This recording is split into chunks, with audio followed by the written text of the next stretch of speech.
Vamos a iniciar con esta presentación.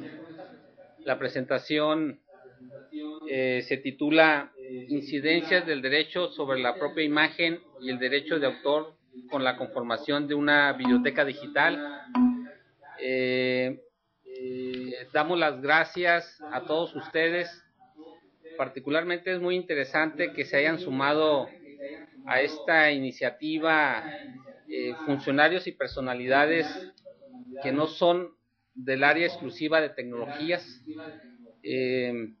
Me parece importante que este tipo de reuniones podamos incidir diferentes áreas. Finalmente, el tema tecnológico nunca va a estar desatendido o desalineado de las áreas sustantivas de cada uno de nuestros centros.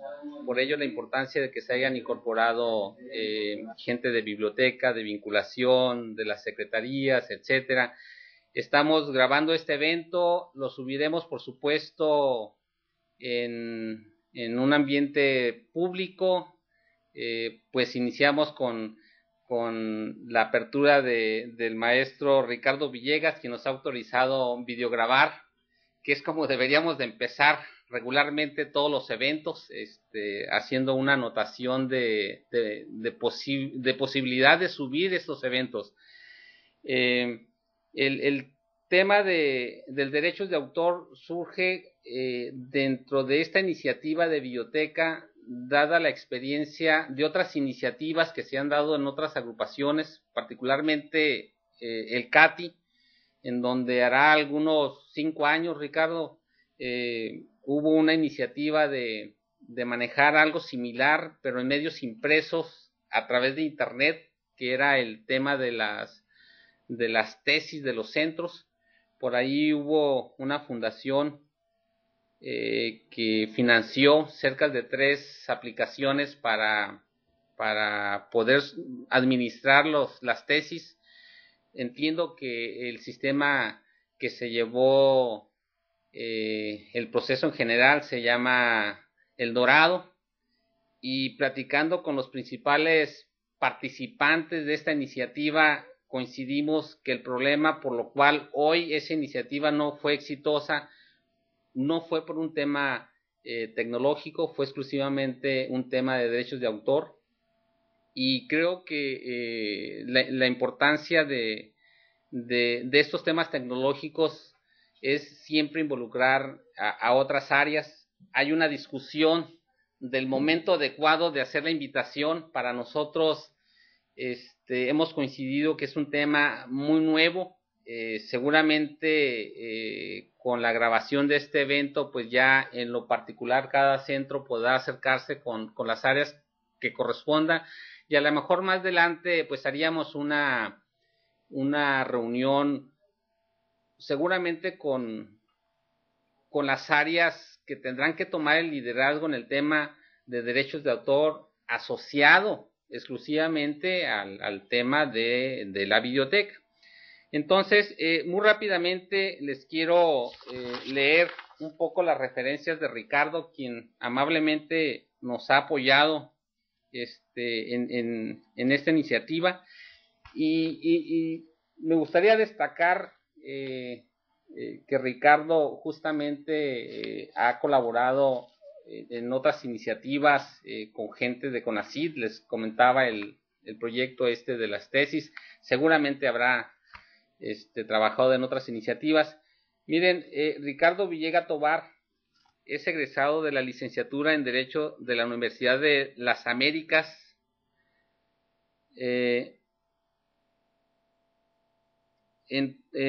por la Universidad de Turín, Italia, y tomó la maestría en la Universidad Oberta en Cataluña, España. Ha obtenido becas de la Organización del Departamento de Estado del Gobierno de Estados Unidos para realizar estancias. Es ponente frecuente en conferencias y talleres referente al derechos de autor en las bibliotecas. Desde 1998 a 2001 fue bibliotecario referencista es consultor externo en el Instituto Mexicano para la Administración del Conocimiento y se desempeña como director de la Biblioteca de Área de Ciencias Naturales de la Universidad Autónoma de Puebla. Es profesor de la materia de la cultura de la información y a partir de 2010 es director de la Biblioteca del Área del área. No tengo, Ricardo, se me salió corto aquí la nota, pero bueno, básicamente destacar que Ricardo es experto en este tema. Cuando hablamos con Ricardo hacíamos mucho énfasis en que el tema de derechos de autor es muy amplio y le hicimos una invitación para que en el marco del proyecto de la videoteca pudiera darnos una charla justamente sobre la incidencia de los derechos de autor en el proyecto de videoteca, ¿no? Entonces, sin más, le daríamos la palabra a Ricardo Villegas. Yo insistiría en que fueran levantando la mano para darles el micrófono. Adelante, Ricardo. Bien, ¿qué tal? Pues muy buenos días o buenas tardes, depende de dónde se encuentren. Muchas gracias, Raúl, por la presentación y más aún por la invitación.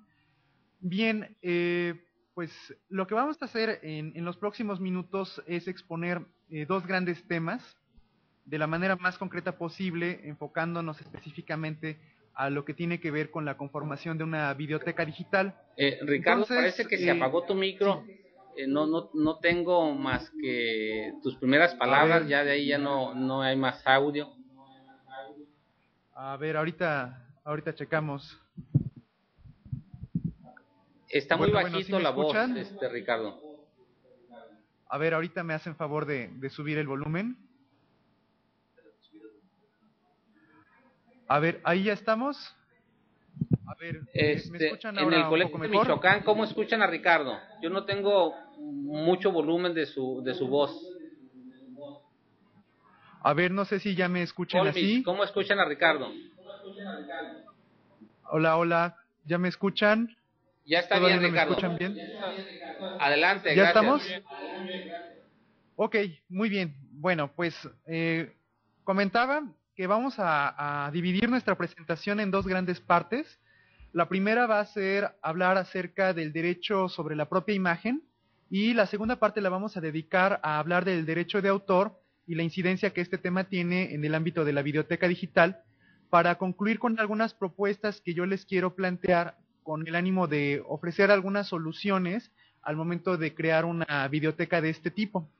Entonces, tengo una presentación en PowerPoint que le he remitido electrónicamente a Raúl Mendoza y que, bueno, igual y nos puede hacer favor después de distribuirla también de forma electrónica, porque, bueno, contra indicación de todas las técnicas pedagógicas, he de decir que estas diapositivas están saturadas de textos. Entonces, digo, yo sé que esto no es lo más correcto, pero la verdad me vi en la penosa necesidad de hacerlo así, porque son los textos legales que a mí me gustaría que sí tuvieran presentes, y bueno, de hecho la presentación lo que busca es hilar estos textos de diferentes ordenamientos jurídicos de aplicación nacional, y bueno, de hecho puse en parte la referencia de lo que sucede en Baja California.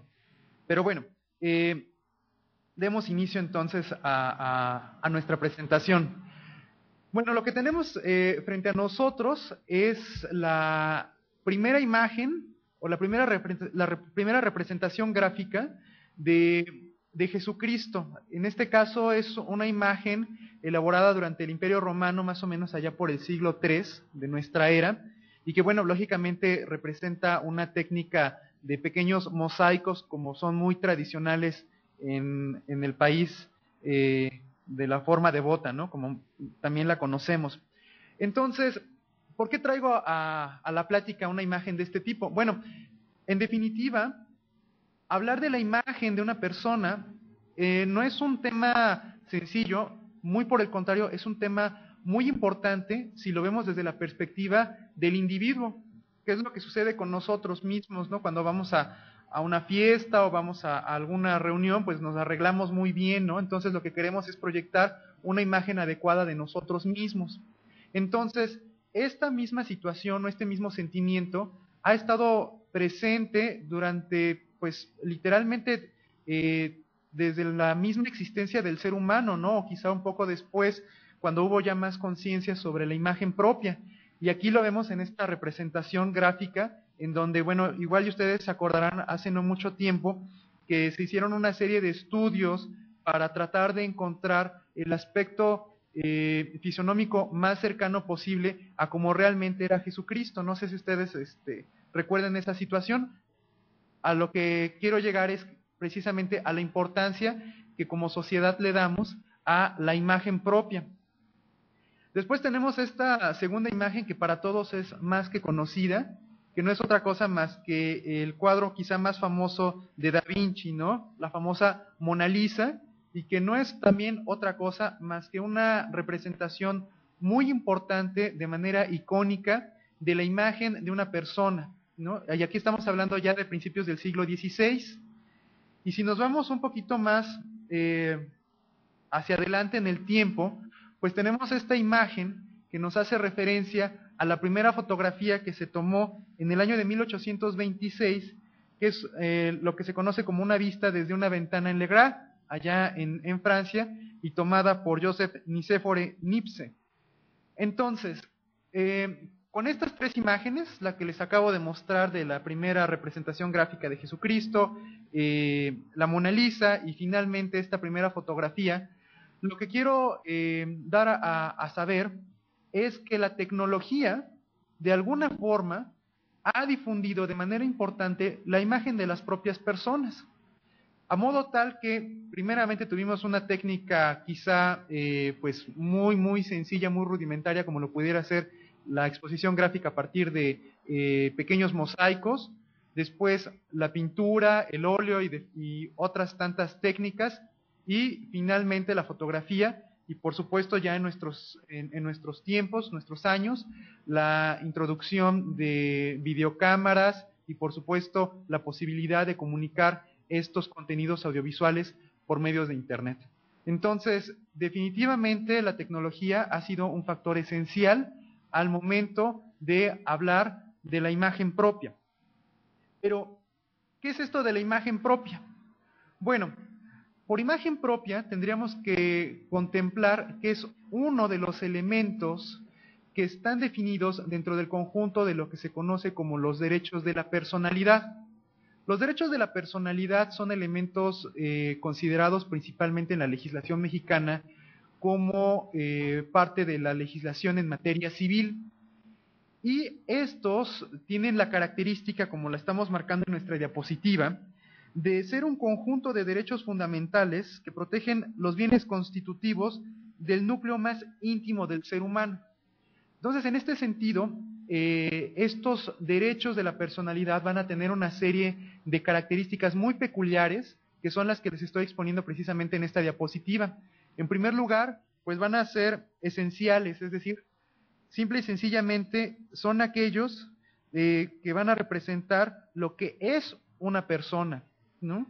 Son personalísimos, son originarios, son innatos, y bueno, no van a tener un contenido patrimonial. Son tan valiosos que yo no podría vender, por ejemplo, mi dignidad en el sentido estricto legal a un costo definido, ¿no? O no podría yo vender mi derecho sobre, no sé, se me ocurre la divulgación de información de carácter privado, porque, insisto, son datos estrictamente personalísimos, privados, y, como dice nuestro punto número 5, son absolutos, se contraponen contra cualquier otra persona. Son inalienables e intransmisibles, yo no puedo heredar el derecho sobre mi imagen, y son imprescriptibles, no existe una vigencia. Si son innatos, pues es precisamente desde el momento mismo en el que la persona nace hasta el que la persona fallece. Y dado que no tienen un valor patrimonial, pues tampoco pueden ser renunciables. Entonces, si yo hablo de estos derechos de la personalidad, me voy a encontrar que son muchos, como los que tengo presentados en esta diapositiva. he utilizado esta representación gráfica que está muy de moda en la actualidad, ¿no? Para mostrar los contenidos de algunos temas. Y bueno, acá lo que yo estoy poniendo en realce son dos conceptos principales. Uno, el concepto dignidad, y dos, el concepto imagen propia, no por encima del derecho de la vida, de la libertad, del honor o de la reputación, como están marcados acá, sino porque son los que nos llaman la atención en esta sesión. Entonces, la imagen propia es parte integrante de los derechos de la personalidad que tienen las características que previamente hemos denominado. Y podríamos enumerar que el conjunto de los elementos que conforman a los derechos de la personalidad están principalmente representados en una sola palabra: la dignidad de las personas. Ahora bien, si yo trato de ubicar la definición dentro de la legislación mexicana sobre el concepto de derecho a la imagen propia, no la voy a encontrar tan fácilmente. Lo que sí ubiqué fue una referencia de la licenciada Elvira Villalobos, que en 2006 decía que el derecho a la imagen es precisamente aquel que abarca la protección a la imagen física y a la voz de las personas, y su violación da derecho a la restitución económica mediante la responsabilidad civil y el daño moral. Y continúa diciendo ella misma: cuando la reproducción de la imagen a través de fotografías, por ejemplo, no se hace para dañar el honor o la dignidad de la persona y no se hace con fines comerciales, no puede prohibirse dicha reproducción. Entonces aquí ya me están surgiendo varios conceptos bastante interesantes desde mi punto de vista para el tema que estamos tratando. Primer punto, este es un derecho personalísimo, es decir, la persona decide si se ha de videograbar o no.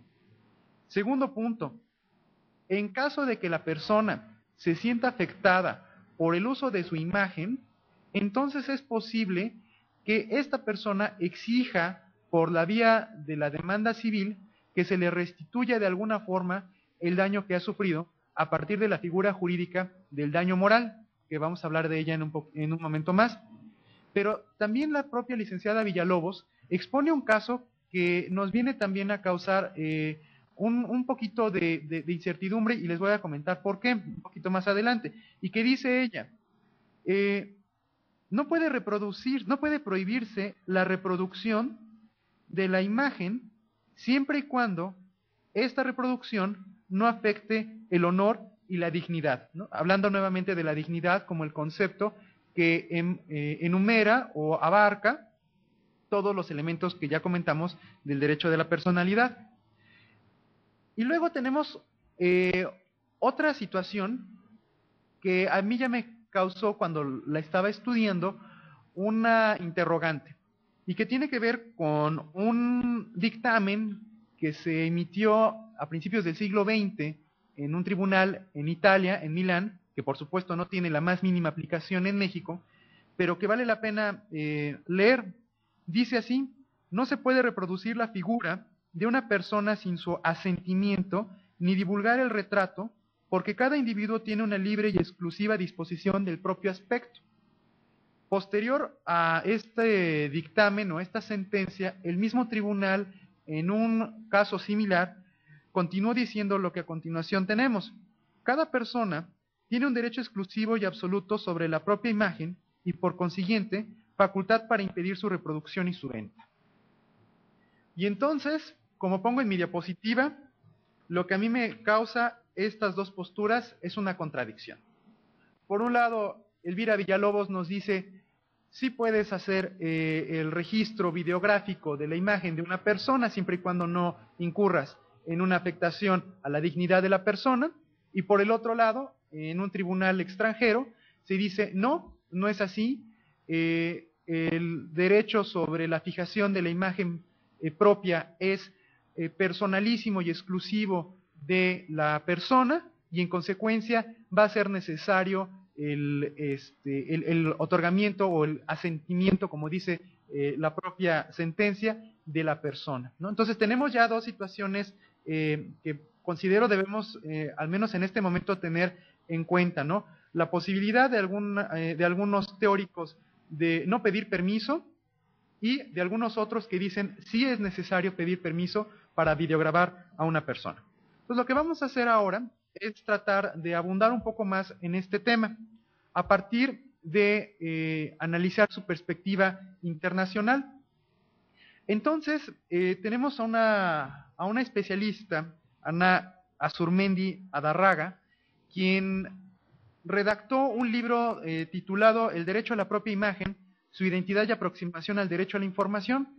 Y la licenciada Azurmendi, cuando trata de ubicar el origen desde la perspectiva internacional del concepto de derecho sobre la imagen propia, nos dice que no lo encuentra, que sí se enfoca a lo que dice, por ejemplo, el artículo 19 y 30 de la Declaración Universal de los Derechos Humanos y lo relaciona con el artículo 19 del Pacto Internacional de Derechos Civiles y Políticos.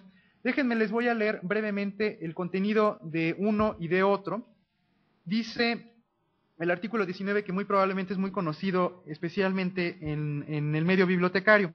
Dice: todo individuo tiene derecho a la libertad de opinión y de expresión, y este derecho incluye el de no ser molestado a causa de sus opiniones, el de investigar y recibir información y opiniones, y el de difundirlas sin limitación de fronteras por cualquier medio de expresión. Entonces, lo que estamos viendo acá es que se está enunciando la importancia que desde la esfera internacional se le da a el respeto a la vida privada, o sea, el ejercicio que yo como individuo puedo hacer con respecto a mi derecho a la información. Y ustedes podrían preguntarse, bueno, ¿y qué tiene que ver con el derecho a la imagen? Bueno, la propia autora Azurmendi nos está diciendo que en consecuencia, si se hace una referencia al respeto al derecho a la vida privada, entonces es posible hacer de alguna manera alusión al respeto que debe darse a los derechos de la personalidad, incluyendo el derecho a la imagen propia o el respeto a la imagen propia. Continuando, en el artículo 19, pero ahora del Pacto Internacional de Derechos Civiles y Políticos, pareciera ser que se transcribe el texto de la Declaración Universal de Derechos Humanos, pero vale la pena enunciar un párrafo que no contiene la Declaración Universal y dice: nadie podrá ser molestado a causa de sus opiniones, y además todo el derecho a la información pues finalmente también tiene que ser preservado por el Estado. En este sentido, nos exige que se debe asegurar el respeto a los derechos o a la reputación de los demás en el ejercicio del derecho a la información. Entonces vemos cómo claramente, como bien dice Azurmendi, no se está abordando desde la perspectiva internacional de manera directa una definición del derecho a la imagen. Sin embargo, sí se hace una referencia de manera paralela al hablarse del respeto que se le debe otorgar a cualquier persona con respecto a su reputación y a su honor, específicamente cuando nosotros queramos ejercer nuestro derecho a la información. Entonces, si esto yo lo relaciono con respecto a aquella sentencia del Tribunal de Milán, pues pareciera ser que se está reiterando la obligatoriedad que tenemos nosotros de solicitar un permiso para la videograbación de una persona, pues insisto, esto desde la perspectiva de los derechos personales, o de la personalidad, mejor dicho, pues es algo que le compete exclusivamente al individuo. Ahora bien, en la esfera nacional, si yo reviso el artículo número 6 de nuestra Constitución Política, vemos claramente cómo se nos hace referencia al principio que nos va a regir con respecto a todo lo que tiene que ver con información en nuestro país. Y dice nuestro artículo número 6, la manifestación de las ideas no será objeto de ninguna inquisición judicial o administrativa, sino en el caso de que se ataque a la moral, los derechos de terceros, o provoque algún delito, o perturbe el orden público, el derecho de réplica será ejercido en los términos dispuestos por la propia ley. Entonces, nuevamente acá está diciendo, sí tenemos derecho de acceso a la información, pero siempre y cuando no afectemos los derechos de terceros. Entonces, insistimos, no existe una referencia estricta o explícita desde la ley con respecto al derecho a la imagen, pero sí nos dice, momento, puedes hacer uso de tu derecho de acceso a la información siempre y cuando no afectes los derechos de terceras personas. Y después, como se habla de un posible daño o afectación a los derechos de la personalidad y que estos, como los comenta en su momento Villalobos, son resarcidos por la vía del derecho moral, pues entonces lo que hice es consultar el Código Civil del Distrito Federal, que como ustedes saben tiene un nivel de utilización a nivel nacional cuando en determinados casos no se abunde sobre ese tema. Entonces, bueno, el derecho moral pues sí está definido en todos los códigos civiles de nuestro país y bueno, en el caso del Distrito Federal sí nos hace referencia que por daño moral se va a entender la afectación que a una persona se le haga con respecto a sus sentimientos, afectos, creencias, decoro, honor, reputación, vida privada, configuración y aspecto físico. Entonces, ahí está clarísimo cómo es que cuando una persona se sienta violentada en su aspecto físico por alguna situación que se haya hecho sobre su imagen, entonces se encontrará plenamente facultada para exigir por la vía procesal que se le restituya un daño moral o el daño moral. Aquí, como siempre, lo interesante es calcular el monto económico porque pues finalmente esto se va a calcular monetariamente en función de los análisis que haga el juez a quien se le presente este caso.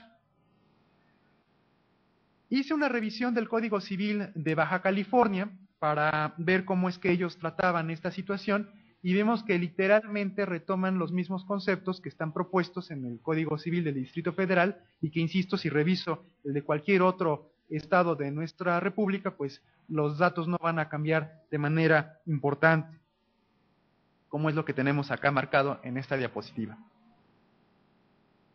Ahora bien, interesante lo que nos establece el propio Código Civil del Estado de Baja California cuando nos habla precisamente de la procedencia o no de exigir el daño moral con respecto a la utilización de la imagen de las personas. Y dice así, no estará obligado a la reparación del daño moral quien ejerza sus derechos de opinión, crítica, expresión e información en los términos y con las limitaciones de los artículos 6 y 7 de la Constitución Política de los Estados Unidos Mexicanos. Entonces, pareciera ser que con esta indicación que nos propone el Código Civil de Baja California, nos está regresando a lo que dice el artículo de la Constitución, en donde dice, sí, nuevamente, tienes derecho de acceso a la información, siempre y cuando no afectes los derechos de terceras personas. Ahora bien, cuando yo estaba hablando con Raúl sobre estos temas, pensábamos en la posibilidad de videograbar a funcionarios públicos y que en el ejercicio de la actividad profesional de estos funcionarios públicos, pues probablemente no fuera necesario solicitarles un permiso para la videograbación. Entonces lo que hice es meterme un poquito a la ley y tratar de identificar si esta hipótesis era válida o no precisamente bajo la sombra de la ley. Y en primer lugar, ubiqué en la Ley Federal de Transparencia y Acceso a la Información Pública Gubernamental, pues que toda la información gubernamental es de carácter público. Entonces, bueno, pues la información no se genera, o finalmente no es de generación espontánea, ¿verdad? O sea, hay individuos, hay personas que la van a generar en el ejercicio de su profesión o de su función dentro de la administración. Y entonces, para poder hablar de información pública, tendríamos que hablar de servidores públicos y la pregunta es, ¿y quiénes son los servidores públicos? Bueno, el artículo 108 de nuestra propia Constitución nos hace referencia, en primer lugar, a aquellas personas que colaboran de alguna forma en la Administración Pública Federal, cualquiera que sea su rango, como lo podemos ver acá.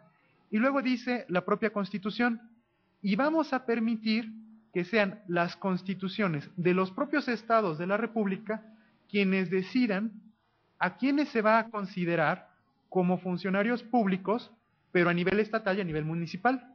Porque la Constitución Política de los Estados Unidos Mexicanos dice, van a ser todos los que trabajen en la administración pública federal, incluyendo los que trabajen en el Distrito Federal.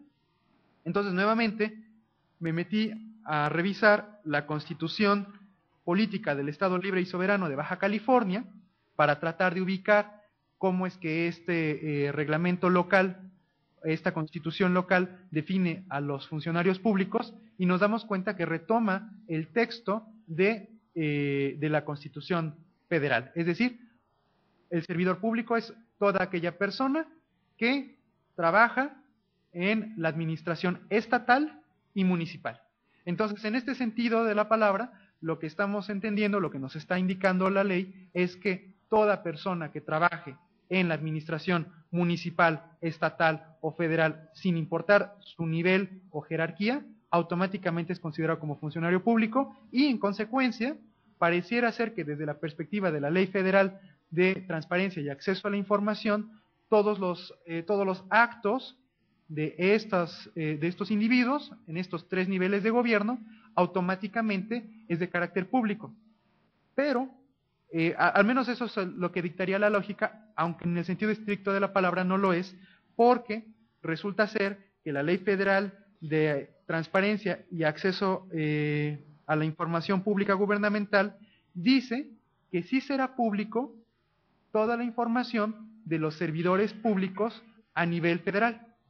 En consecuencia, pareciera ser que no están estrictamente obligados por ley las personas que trabajan a nivel estatal, ni tampoco los que trabajan a nivel municipal. Entonces, ¿qué es esto? Vamos a no tener conocimiento sobre lo que pasa a nivel estatal o a nivel municipal. No sería así. Como ustedes saben, es obligación de los congresos locales el emitir su propia legislación en materia de transparencia y acceso público a la información, y que también es cierto que en este momento pues ya la mayoría de los estados de la federación están muy adelantados en los trabajos de redacción de estas leyes. Algunos ya terminaron, algunos no, algunos son altamente criticables. Es el caso de Puebla, lo tengo que decir con un poco de pena, donde la legislación no es precisamente no procura la mayor de las transparencias como quisiéramos. Entonces, después de todas estas relaciones legales de una y otra ley, pues tendríamos que aterrizar, y hago una conclusión parcial con respecto al tema de derecho sobre la imagen propia. Punto número 1, podemos videograbar la imagen propia de cualquier persona, siempre que se haga sin fines lucrativos y sin el afán de buscar dañar el honor de la persona. De lo contrario, la afectación se tendrá que resarcir por la vía de la indemnización que se origine por daño moral. Segundo punto de mi conclusión parcial. La facultad de videograbación se reitera por el derecho a la información sobre los actos de los servidores públicos en el ejercicio de sus funciones.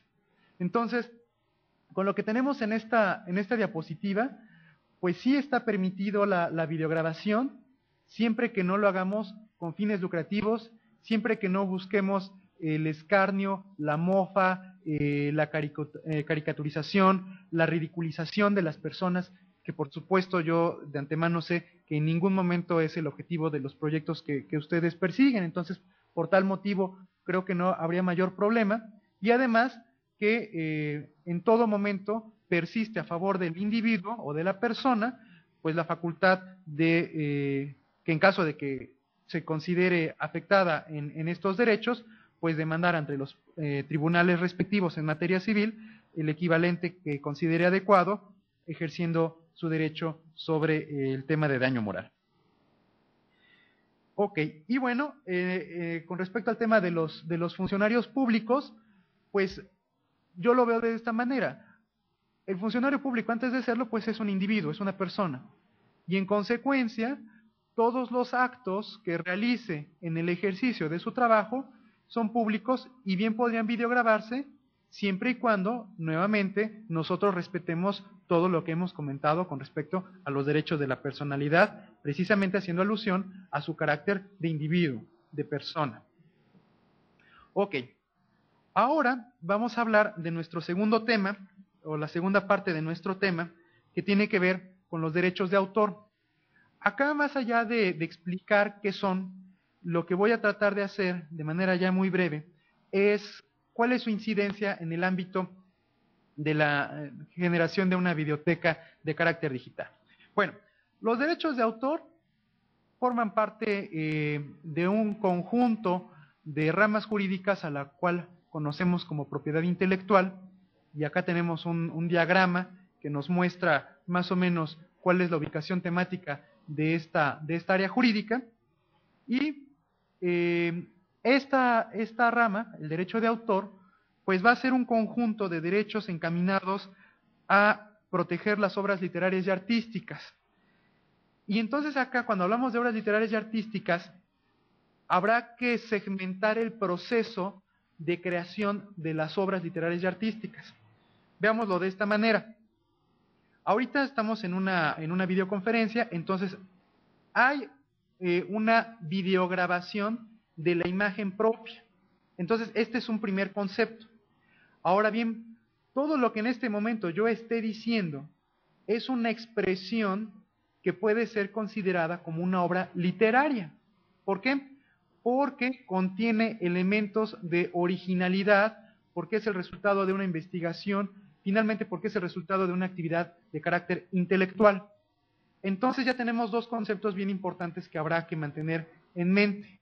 Una, lo que es el respeto al derecho a la imagen propia, y en segundo lugar, el respeto al contenido de lo que se está expresando durante la videoconferencia o de la videograbación, que es una obra de carácter literaria en favor de la persona que la está expresando, ¿sí?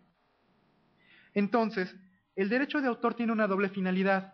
Por una parte, reconocer la inversión que ha hecho el creador de esta obra de carácter literaria o artística, pero por el otro lado, algo bien importante, y que es lo que comenta en su momento el artículo 19 de la Declaración Universal de Derechos Humanos, y que tiene que ver con la promoción a las artes, la cultura, la ciencia, a partir de un acceso a la información, pero de una manera mesurada.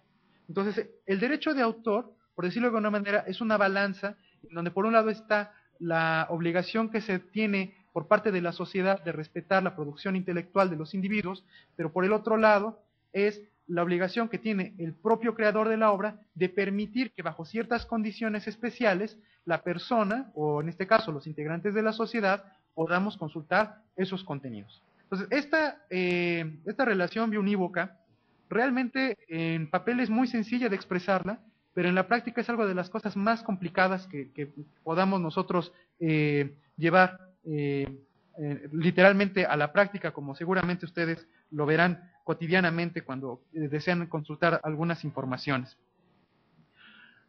El derecho de autor tiene algunas reglas de carácter general.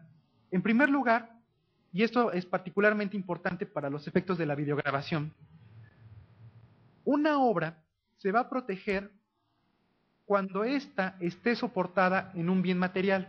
Entonces, ahorita yo bien podría estar platicando de estos temas en el salón en el que me encuentro, pero nadie podría estar videograbando.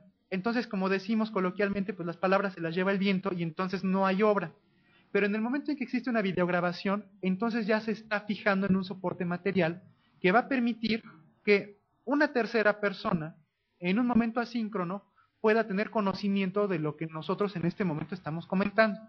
Entonces, si los contenidos de la exposición oral del individuo frente a la cámara son de carácter original en el sentido, como dice nuestro segundo punto, que representen un reflejo de la individualidad de la persona que está expresando las ideas, y este reflejo de individualidad mostrado en una obra es soportado en un bien, en este caso un videocassette o una memoria de cómputo, pues automáticamente ya estamos que para reconocer la protección desde la perspectiva del derecho. Una tercera propuesta o requisito que impone la ley de derecho de autor, la expresión va a ser protegida por el cuidado del mérito. Entonces sí podría venir de decirme lo que Ricardo está exponiendo en realidad. Bueno, pero resulta ser que ante los ojos de la Ley Federal del Derecho de Autor no importa la calidad de la expresión o de los contenidos vertidos en la obra, esta por el simple hecho de ser un acto esto nos una cuarta condicionante bastante interesante y que tiene que ver no está formalidad alguna. Eso quiere decir que por de este en un videocassette automáticamente se protege y no es necesario registro público del derecho de autor con mi videocassette para el registro y que se me propiedad de que se encuentre en el soporte material con todas las requisitos previamente indicados y que estén satisfechos, pues va a estar protegido. Ahora bien, el derecho de autor va a incluir las que tenemos en nuestras diapositivas, la obra literaria, musical, cinematográfica, de videograbaciones. Y existen algunas que por su naturaleza no se van a proteger. Nuevamente yo les ponía el ejemplo, si yo expongo libremente, sin que nadie me videograbe, algunos palabras se las va a llevar el viento y no van a estar sujetas a protección hasta en tanto, insisto, estén soportadas en este bien material. Y ahí como el catálogo a excluir. Ahora bien, el derecho de autor, a su vez, está compuesto por dos grandes elementos muy conocidos para muchos de nosotros, que tiene que ver con los derechos morales y los derechos patrimoniales. Los derechos morales, de alguna forma, precisamente una muy directa a los conceptos de los derechos a la personalidad, es decir, el respeto a el honor, pero además incluye otros a que yo, como titular de la obra intelectual, he de decidir si se ha de divulgar, si se ha de reconocer a voy a poner un seudónimo, si la voy a publicar de manera anónima, si es que me voy a retractar de lo que expuse o si es que la voy a rechazar. Nuevamente nos damos cuenta cómo estos conceptos no pueden ser valorizados desde una perspectiva económica. Insisto, de los derechos de la personalidad que comentamos al principio. Por el otro lado, tenemos los derechos patrimoniales, es decir, estas características que de ejercerse por parte pueden traducirse en un beneficio económico. Y dentro de los derechos patrimoniales, el más importante precisamente con el derecho de reproducción. La reproducción de las obras literarias o artísticas tenemos que entenderla en el más amplio sentido de la palabra que podamos nosotros imaginar y por supuesto lo primero que yo hago es pensar en todos los medios tecnológicos. Entonces, por reproducción puede ser transcribir una obra a mano, bien podría ser tomar una obra literaria y fotocopiarla, podría ser videograbar a una persona y reproducir la videograbación en pantalla de un texto a partir de la conexión alámbrico a inalámbrica, pudiera ser de una persona y reproducir esa fotografía y un amplísimo etcétera o un larguísimo etcétera.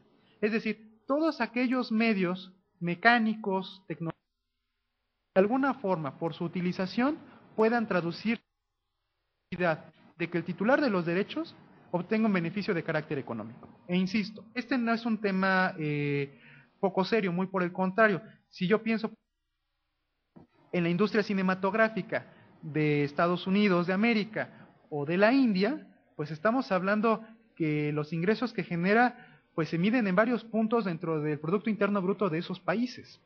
Y estamos hablando de no o de videograbaciones. Y bueno, tenemos otros puntos u otros medios, como es el caso de traducir públicamente los contenidos de la obra patrimoniales. Ok. Los derechos de autor, desde la perspectiva moral, prácticamente son perpetuos. Los derechos de carácter morales son de carácter perpetuo. Patrimoniales país que se cuentan desde el momento en que se hace la fijación de la obra hasta el fallecimiento. A partir del siguiente año calendario se cuentan 100 años. 100 años, nuevamente aquí hay que decirlo con un poco de pena, es un exceso, al menos a mis ojos, porque el estándar internacional es de 50 años. ¿Esto cómo se puede traducir en un caso concreto? Quiere decir que yo no podría reproducir, porque como este escritor famoso que murió, pues literalmente es más fácil que yo me muera a que la obra de Octavio Paz pues caiga en el dominio público. Eso quiere decir que al caer en el dominio público ya no tendría yo que respetar, en el sentido estricto de la palabra, los derechos de reproducir todos los contenidos.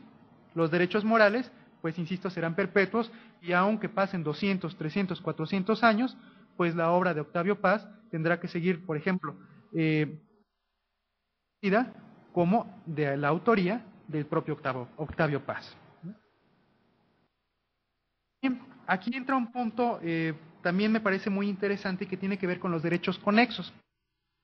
Los conexos forman parte paralela de los derechos de autor y tiene que ver con el reconocimiento de la perspectiva legal con respecto a las inversiones que terceras personas hacen para la difusión de los contenidos de las obras literarias o artísticas.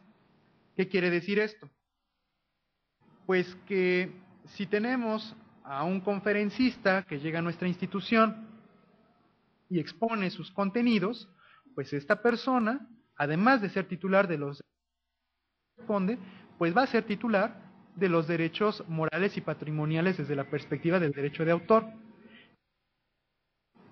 La videograbación que pueda hacer la institución, junto con toda la infraestructura de videograbación, distribución, almacenamiento y cualquier cantidad de elementos tecnológicos utilizados para dar a conocer los contenidos de esa conferencia, pues entonces esas actividades van a tener un atributo de protección, pero a favor de la institución.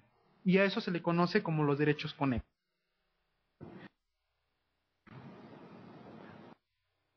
Tenemos una situación particular, o tenemos tres situaciones particulares que quiero comentar en el marco de estos mismos conceptos.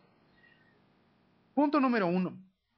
¿Qué sucede cuando a mí se me está pagando por dar una conferencia? Bueno, según nos está indicando 4, a ser propiedad de derechos patrimoniales, es decir, el empleador, cuando contrata a una persona para realizar una actividad intelectual, se asume que los derechos patrimoniales van a corresponder al empleador. Los derechos morales quedan a favor, en este caso, de la persona. Bien dice el artículo 84 que siempre va a ser necesario establecer algún tipo de acuerdo para definir con lujo de detalle qué tanto porcentaje corresponderá de los derechos patrimoniales, en este caso, al individuo, y qué tanto al empleador. Y acá es nuevamente la importancia de establecer políticas institucionales, detalle se establezca qué le corresponde.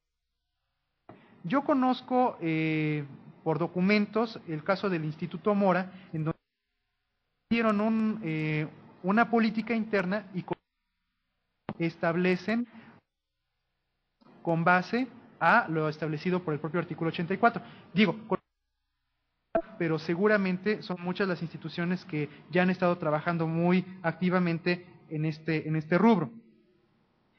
Y acá lo que yo estoy tratando de llegar, o al punto que yo quiero llegar con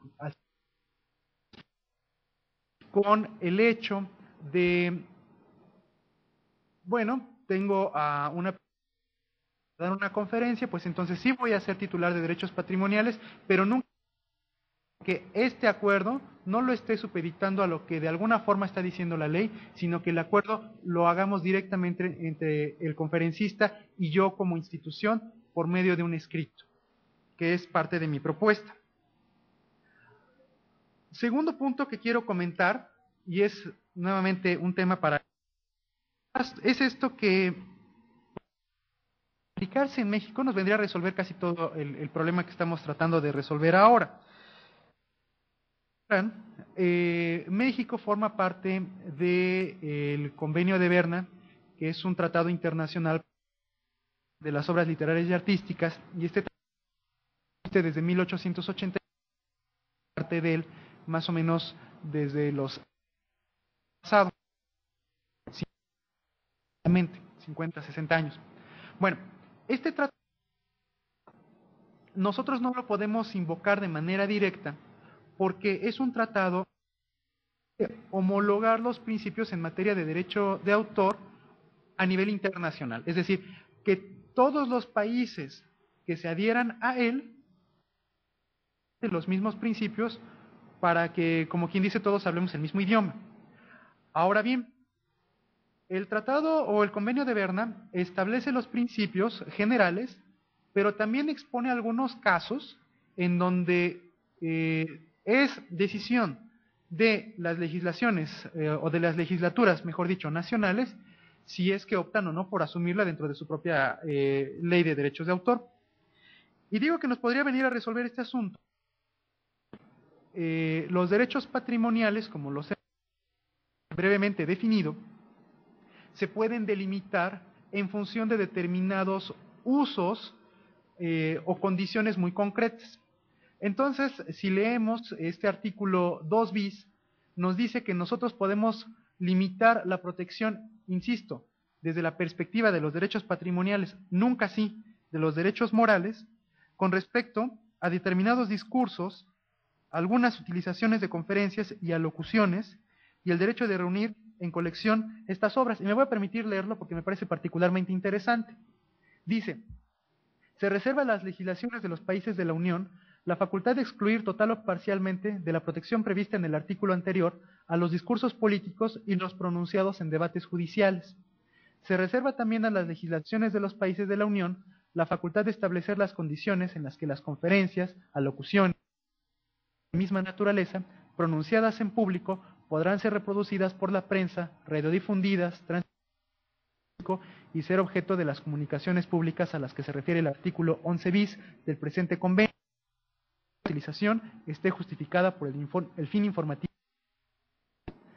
Sin embargo, el autor gozará del derecho exclusivo de reunir en colección las obras mencionadas en los párrafos precedentes. ¿Cuál es el? Resulta ser que cuando de la Unión, pues México derecho y no ha reglamentado con respecto, al menos, insisto, de manera, como lo decía en su momento Azurmendi, a partir de la interpretación de diferentes. El otro punto es que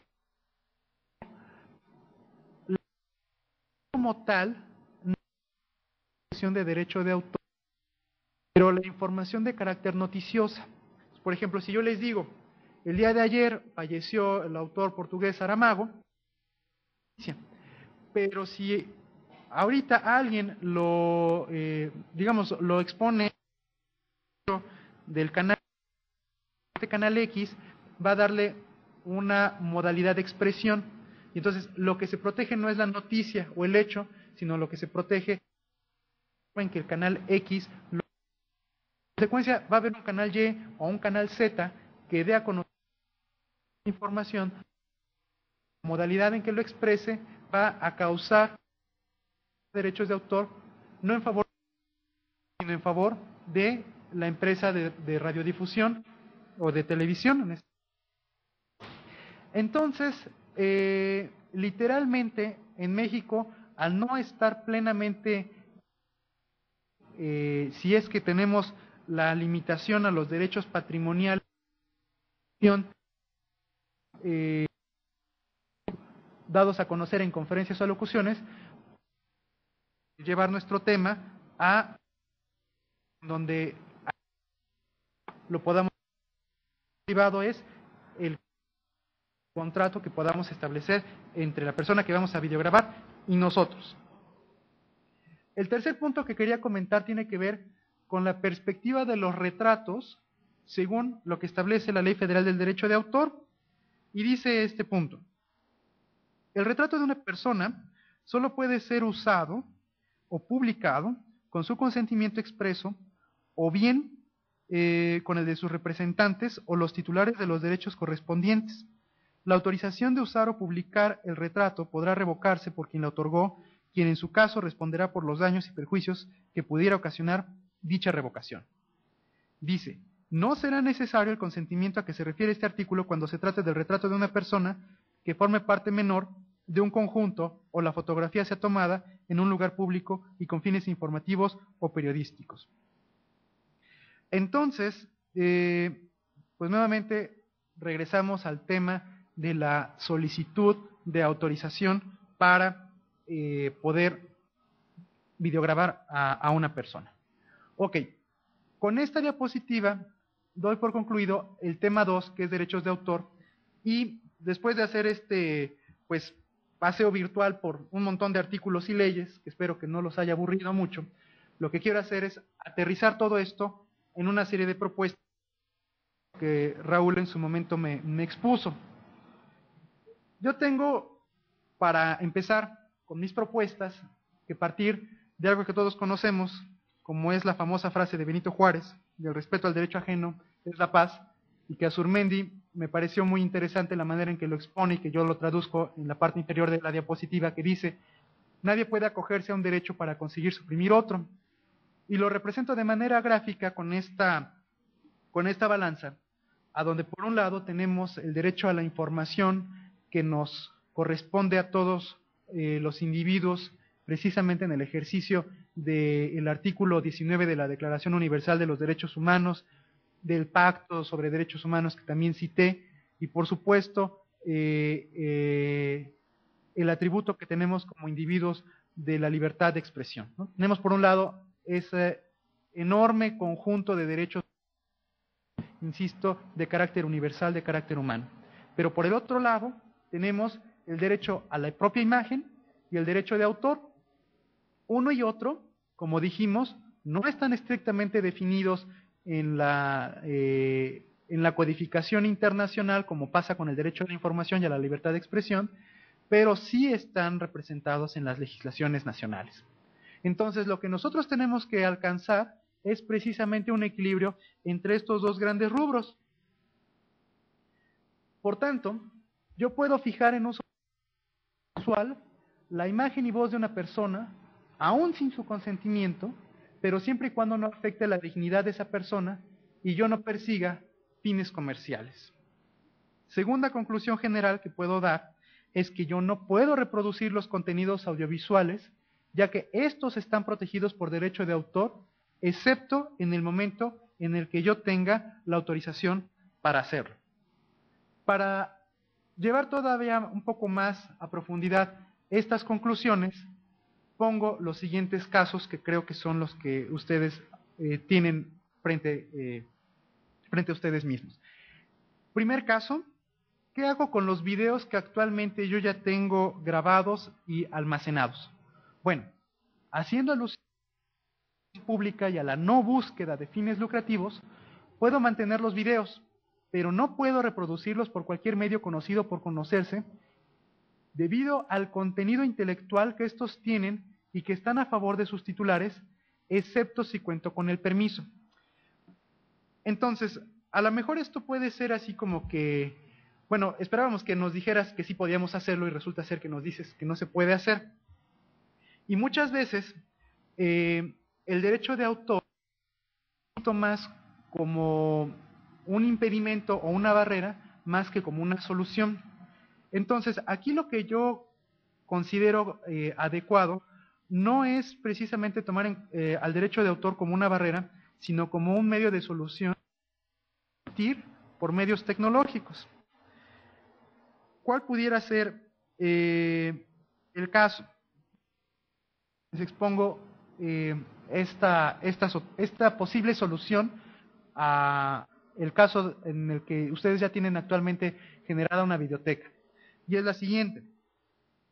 Podría realizarse una carta de descarga de responsabilidades por parte del abogado de cada una de las instituciones en donde se alberga los contenidos digitalizados, lo que en el derecho anglosajón como el famoso disclaimer. Esta carta, ustedes tendrían que poner una principal donde se puedan visualizar los contenidos. Y vean ustedes que yo pongo la palabra visualizar, no pongo la palabra descargar contenidos. Y ustedes tendrían que exponer dentro de esa carta, y aquí lo pongo a nivel declarativo, no limitativo, que se expone el contenido solamente porque se persiguieron fines informativos y académicos, no lucrativos, y que en ningún momento los intereses morales y económicos de las personas que salen a cuadro, y que a simple cualquiera de ellas se eliminará de inmediato el video en cuestión. ¿Cuál es el caso? Bueno, recordemos el tema YouTube.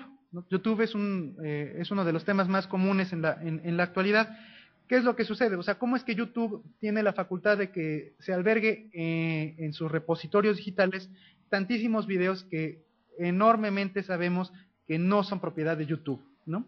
Bueno, muy simple, porque YouTube lo que hace es que impone una serie de condiciones de uso a aquella persona que va a subir un video a esta plataforma.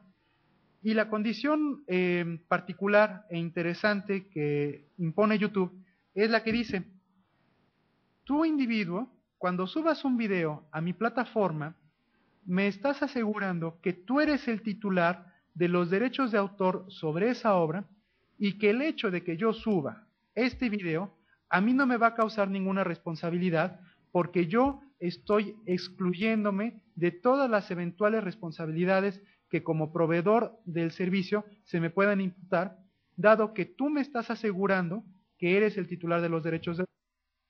Ahora bien, si una asiste a YouTube y le dice, ese video que cargó Perenganito es mío y está afectando mis derechos patrimoniales, entonces esta misma tercera persona le solicita por la vía escrita a YouTube que elimine de sus contenidos el video. Entonces lo que yo les estoy proponiendo es exactamente lo mismo, que ustedes suban todos los contenidos haciendo referencia a este interés académico no lucrativo que no pretende dañar la imagen propia de las personas, y que en el momento en el que una persona considere que sus derechos, cualquiera que estos sean, se ven afectados, que ustedes se responsabilizan de eliminar el contenido de manera inmediata a modo tal de evitar algún perjuicio mayor.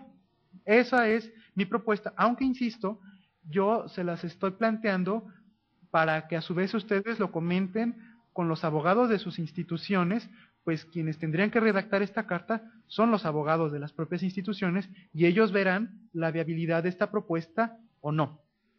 Ahora bien, otro punto que sí me parece también muy delicado e importante de comentar, tiene que ver con un tema paralelo que tiene que ver con el derecho de propiedad industrial y en específico en el ámbito de las patentes. Como ustedes saben, las patentes son documentos de carácter legal en donde se describe de manera muy puntual cómo es que yo puedo llegar a reproducir algo que previamente alguien está declarando como una invención.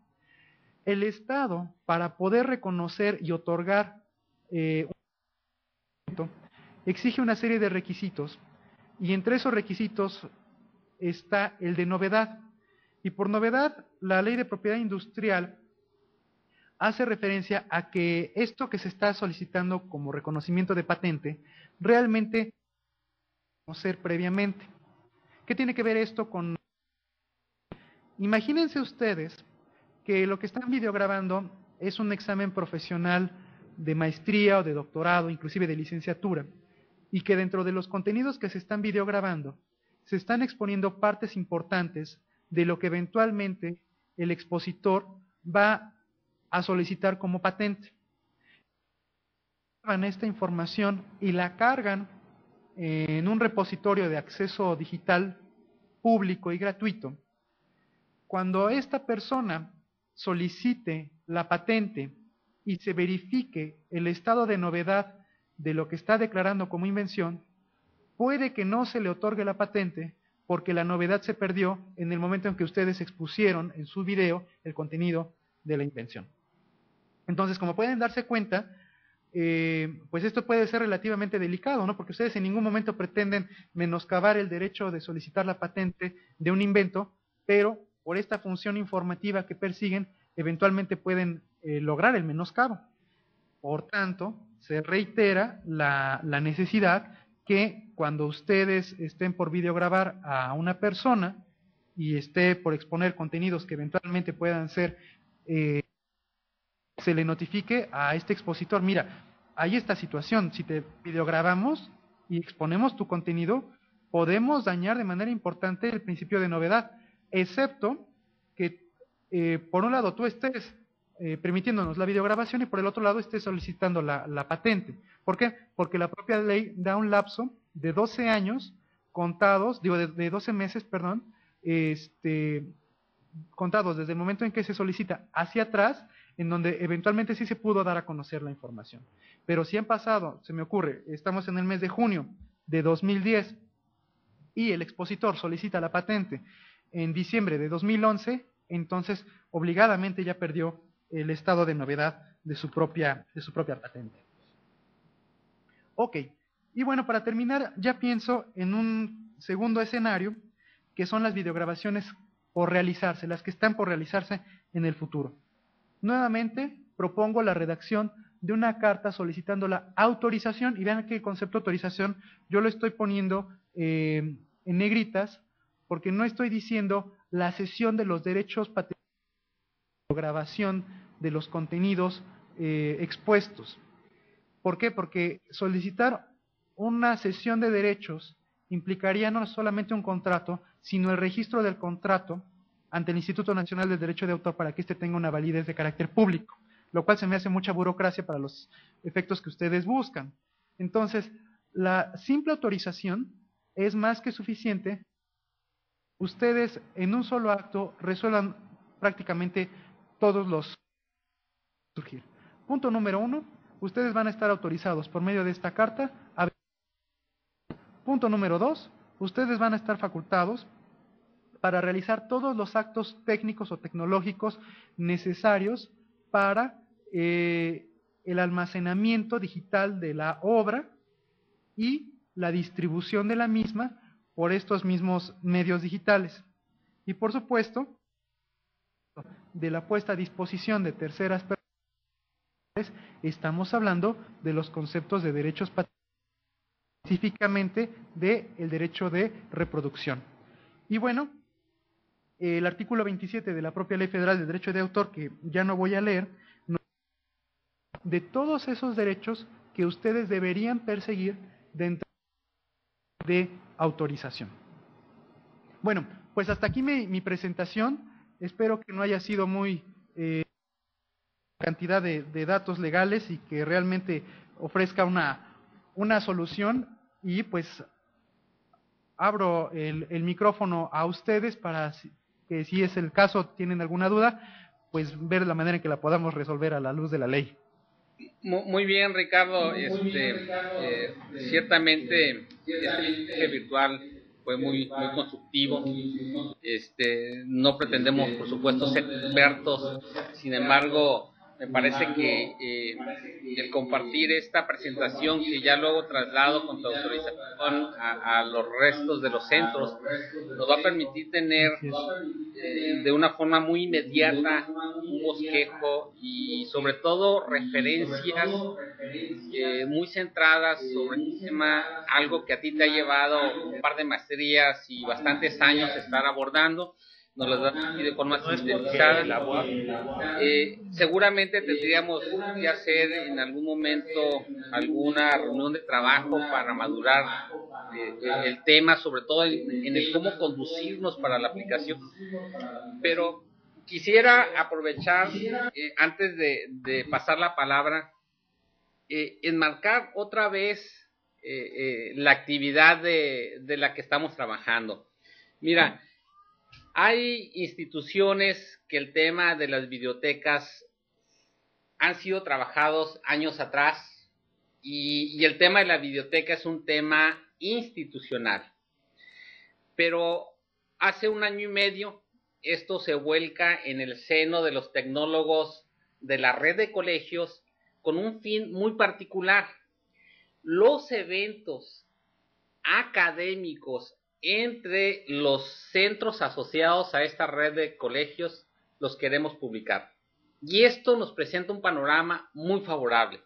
Lo que quiere decir es que estos videos objeto de este proyecto en conjunto se enmarca entre gente, en su mayoría, investigadores de los propios centros. ¿Y qué quiere decir esto? Que a este momento, tanto en el proyecto institucional como en el comunal, tenemos 2 ambientes, videos pasados y videos futuros. Para el caso del proyecto de la RECI, los videos pasados son fácil conseguir su autorización, pues somos miembros todos de la red de colegios. Entonces esto se vuelve probablemente una actividad muy sencilla. Y los videos a futuros, pues seguramente seguiremos siendo investigadores de la propia red. Ahora, lo que creo que es una solución muy simple es adicionar algunos párrafos hay un documento que es el marco de operación de la red de colegios, donde se especifican la colaboración, las diferentes formas de colaborar institucionalmente.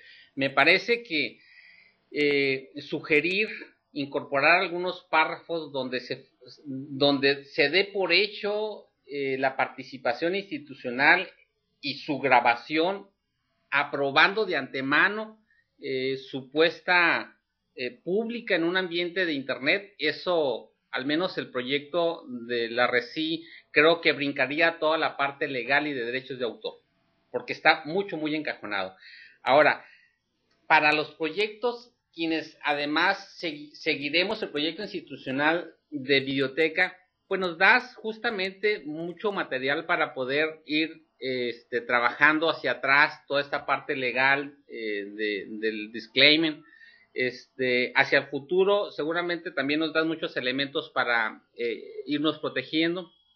Entonces, me parece que de tu discurso, salvo que luego lo discutamos en un tallercito, creo que tenemos elementos para poder llevar el proyecto de la RECI, que enmarcan a puros investigadores miembros de estos centros. Probablemente nos haga una actividad sencilla solucionar el tema de derechos de autor. Entonces, ese es a manera de conclusión de este lado. Creo que resuelve perfectamente la necesidad del proyecto de colaboración institucional y nos dejas bastantes elementos para los proyectos particulares, ¿no? En esta sesión de preguntas y respuestas, a mí me gustaría aprovechar iniciando con no sé si aún estén los funcionarios, algunos funcionarios administrativos de alto nivel que se presentaron. Hablábamos del secretario académico del Colegio de San Luis y el secretario general del Colegio de Sonora. Hablábamos de personas de vinculación en el Colmich. Entonces, me parecería importante tener sus reflexiones. No sé si en el Colegio de San Luis se encuentre todavía el secretario general académico y nos pudiera dar algún par de mensajes, ¿no? Adelante, Colsan. Raúl, el secretario académico se retiró Ya no se encuentra con nosotros. Muy bien, gracias, Jesús. En el Colegio de Sonora no sé si todavía esté el secretario general. Pero están viendo el secretario. No está. Raúl. No está presente. La doctora Carmen Castro se acaba de retirar, pero estamos aquí, todos los demás. Está quien hace las revisiones legales también. No sé si quieres participar. Sí, yo Adelante, tengo por favor. una duda o comentario respecto a la propuesta del conferencista de subir los videos que ya se tienen en la biblioteca. Señalaba que una tenerlos ahí y poner como un mensaje para que los conferencistas que estaban en esos videos señalaran que cuando no estuvieran de acuerdo con tenerlos, digamos, disponibles en internet, entendí yo, lo hicieran saber y ya que se retiraran. Sin embargo, ahí a mí me surge la duda de si esa no establece el riesgo de que el conferencista te pueda, digamos, demandar, porque eso en cierta manera afecta la normal explotación de esa obra. Por ejemplo, tú lo tienes ahí disponible para cualquier persona, para que cualquier persona lo pueda ver, y ese conferencista tal vez cobre por esa conferencia. Él te puede alegar y decir, bueno, este tiempo que tú me tuviste disponible, mucha gente entró, me vio y ya no pagó por mi conferencia. Entonces, ¿qué tanto riesgo hay de que alguien te pueda interponer alguna demanda por tenerlo sin esa carta? Ok, completamente de acuerdo, ¿eh? Sí, puede prevalecer el derecho a reclamar por concepto de derechos patrimoniales, ¿no? Completamente de acuerdo.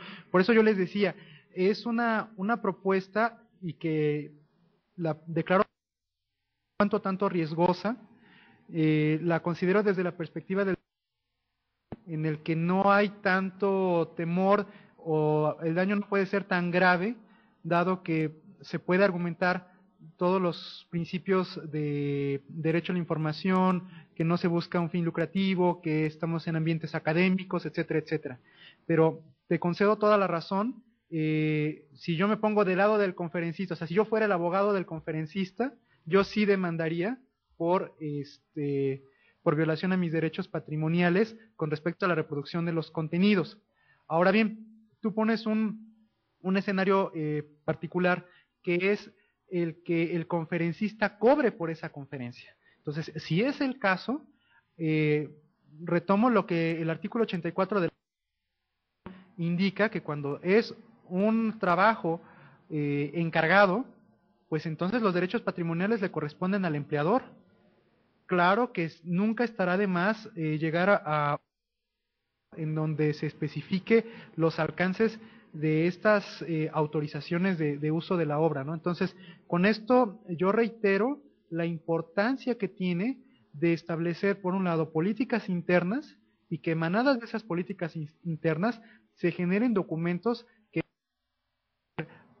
con el máximo detalle posible cuáles son los alcances de uso de las obras, tanto desde la perspectiva del derecho a la imagen como respecto a los derechos patrimoniales y morales.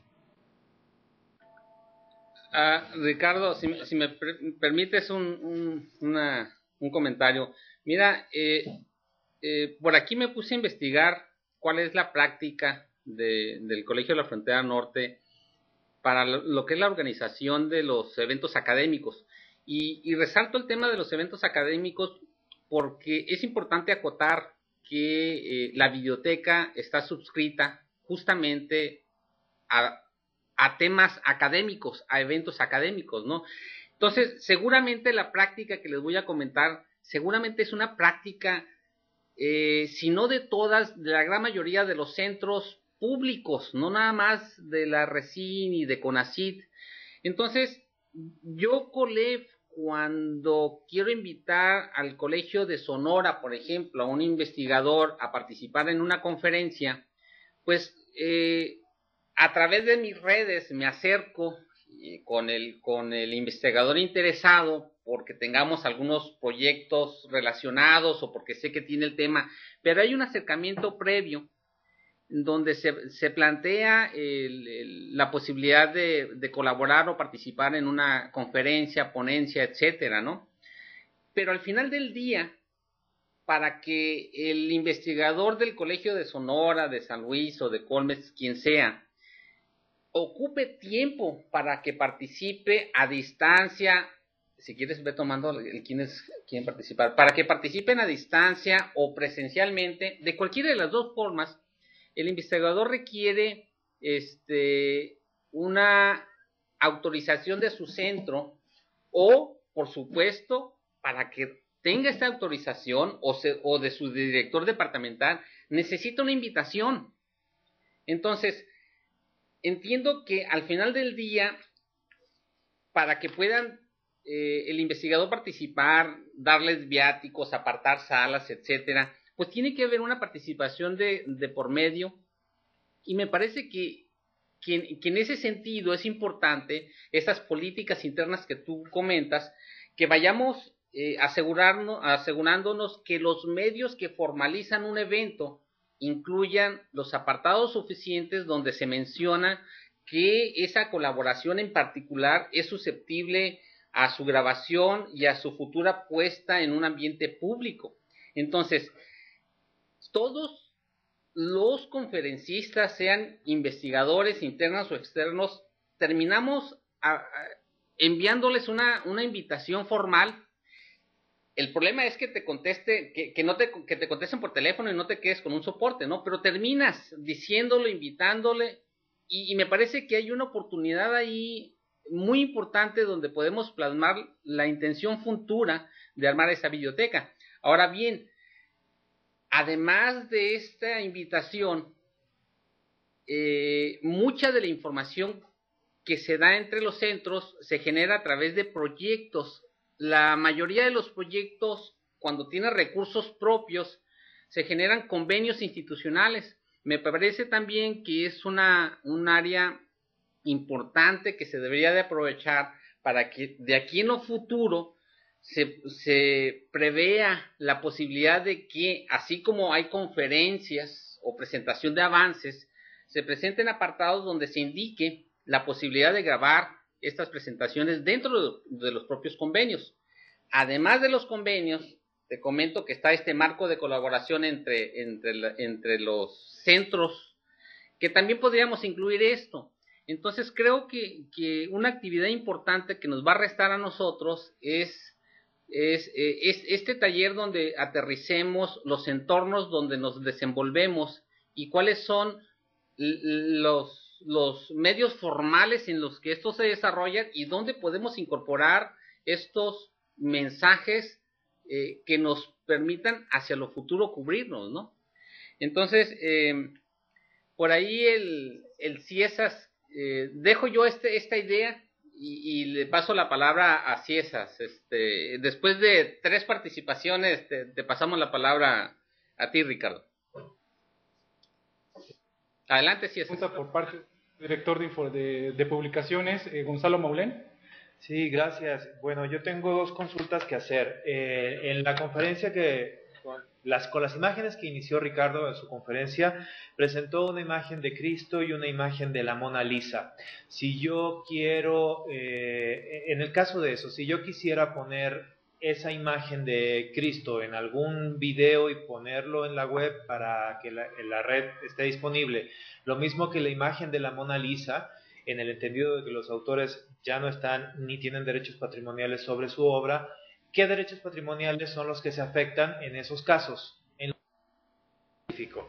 Y en segundo lugar, ¿cómo poder trabajar el asunto de las series de video que ya están hechas en el caso del Ciesas? Existen ya series de video ya producidas y que pudieran ponerse a disposición de la biblioteca, pero bueno, por parte del Ciesas no sabemos si el productor, que es un investigador del Ciesas, pues cuenta con todos los derechos que cuenta cada video de 30 minutos. Es decir, hay una responsabilidad por parte del Ciesas si se sube producida por el CIESAS, de un investigador, pero que imágenes de todo el país, de indígenas, de culturas, de cantos, de investigadores, en fin, son series documentales. Entonces, hasta la institución. Esas son. Si alguien más quiere tomar la palabra para darle un pool de preguntas al maestro Ricardo. En el Colegio de Sonora, adelante. Sí, buenas tardes. Mi nombre es Ana Lilian Moya. Soy la coordinadora de la biblioteca aquí en el Colegio de Sonora, a sus órdenes. Ricardo, muy buenas tardes. Muchas gracias por esta exposición que amplía mucho el panorama que tenemos respecto a los derechos de autor. Ricardo, y que me hagas el favor de compartir con todos nosotros si la información que nos dice en la reunión del grupo Amigos en Puebla, que tiene que ver con acceder a la información respecto de lo que están proponiendo, ¿sí? En un proyecto como este. ¿Alguien más quiere participar con algún cuestionamiento? Bien, entonces Ricardo, tienes la palabra, por favor. Ahí en el Colegio Mexiquense. Adelante, Tania.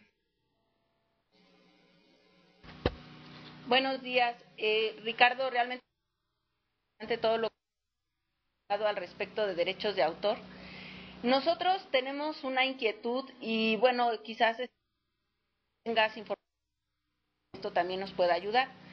Nosotros trabajamos un poco también sesión o no sé cómo llamarle, el permiso para difundir estos tipos de material.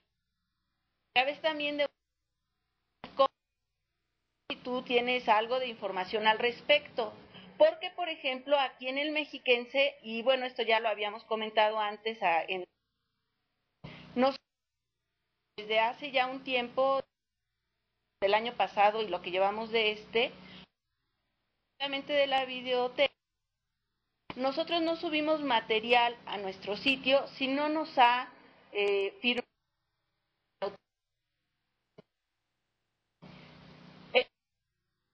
No es una carta así extraordinaria legal, supongo, de demasiada formalidad. Nosotros, es más, te digo, no estamos en función, podríamos trabajar con que se trabajan o expuso el conferenciante. Muy explícito en este documento, será distribuido por videoconferencia, otros medios, incluso la biblioteca. El conferenciante lo autoriza. De lo que él dice, materiales, por ejemplo, una presentación. Acá autoriza, también viene la licencia de Creative Commons. Se hizo una revisión y se seleccionaron algunos rubros, eran los que mejor, digamos, se prestaban y protegían lo que ya de por sí el autor tiene. Te agradecería mucho. Gracias, Tania. Adelante, Ricardo. Bueno, voy una por una. Con respecto a las imágenes de Jesucristo y puse, bueno, personal, saqué la foto en el Museo Británico de esta. Igualmente estuve en la fotografía que les expuse. Las fotografías tienen un y en consecuencia yo puedo difundir. Ahora bien, ustedes, ¿y qué pasa con el dominio público? En el caso de vamos a hablar el caso concreto de la Mona Lisa. Bueno, si voy a checar la fecha de este cuadro se pinta entre 1503 y 1500. Por supuesto que a estas alturas los derechos patrimoniales de Vinci ya acabaron, ¿no? Ya están. que nos impone la legislación mexicana, que insisto, desde mi punto de vista es un exceso, sino que cumple los 70 años en Italia, que los 50 que impone respecto a la vigencia. Cualquier persona cercana a copiar estos cuadros reproducir, inclusive podría ser si es que tuviera si es la imagen la calidad adecuada para los fines de imprenta. ¿Qué sucede? Si ustedes van a un museo donde se encuentran este tipo de obras, pues se van a dar cuenta que no solamente están protegidas con unos vidrios de un calibre muy grueso por fines de seguridad o de preservación, sino también intenta sacar una fotografía, pues la fotografía no es de muy buena, entonces no es tan viable que cada configuración póster o a nivel de entonces las fotos entonces en el caso concreto no habría mayor problema, sin mayor conflicto, siempre y cuando se respeten los derechos morales. En este caso, el moral va en el sentido de indicar la paternidad. Inclusive acá yo estoy poniendo los años de nacimiento, de muerte de los autores, o etcétera, etcétera. Estas imágenes en concreto lo que también es lo que no está en el dominio público y que es la mayoría de la información que nos interesa a nosotros como usuarios de información.